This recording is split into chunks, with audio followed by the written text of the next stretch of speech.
সাংবাদিকদের বিরুদ্ধে যত্রতত্র মামলা দায়ের বন্ধ করার প্রস্তাব দিয়েছে সম্পাদক পরিষদ।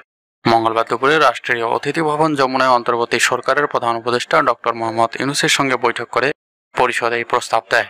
পরে যমুনার সামনে সাংবাদিকদের কাছে বৈঠকের বিস্তারিত তুলে ধরেন সম্পাদক পরিষদের সভাপতি ও ডেইলি স্টার সম্পাদক মাহফুজ আনাম।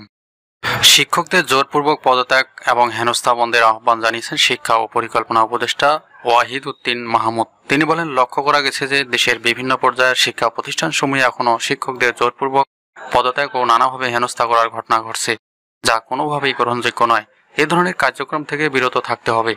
মঙ্গলবার সচিবালয়ে শিক্ষা মন্ত্রণালয়ের কর্মকর্তাদের সাথে আলোচনাকালে সংশ্লিষ্টদের উদ্দেশ্য করে পুনরায় এই আহ্বান জানান ওয়াহিদ উদ্দিন মাহমুদ।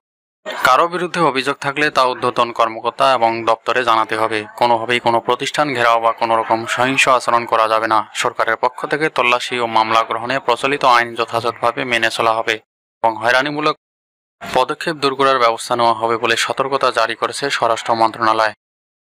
মঙ্গলবার মন্ত্রণালয় এক সতর্কীকরণ বিজ্ঞপ্তির মাধ্যমে এই তথ্য জানিয়েছে। গত 16 বছরে জামায়াতের উপর আওয়ামী লীগ সরকার যে নির্যাতন করেছে তা দল হিসেবে ক্ষমা করে দেওয়ার ঘোষণা দিয়েছেন দলটির আমির ডাক্তার শফিকুর রহমান। মঙ্গলবার দুপুরে রাজধানীর বিজয় সরণির একটি রেস্টুরেন্টে মহানগর উত্তর জামায়াতে ইসলামী আয়োজিত দলটির আমিরের সঙ্গে সিনিয়র সাংবাদিকদের মত বিনিময় সভায় একথা বলেন ডাক্তার শফিকুর রহমান। বিডিআর হত্যাকাণ্ডের পূর্ণ তদন্তে আসল রহস্য উন্মোচিত হবে বলে মনে করছে বিএনপি। দলটি আশা করে অন্তর্বর্তী সরকার নির্মমভাবে ও নিরপেক্ষভাবে এই ঘটনা তদন্ত করবে এবং দ্রুত বিচার শুরু করবে।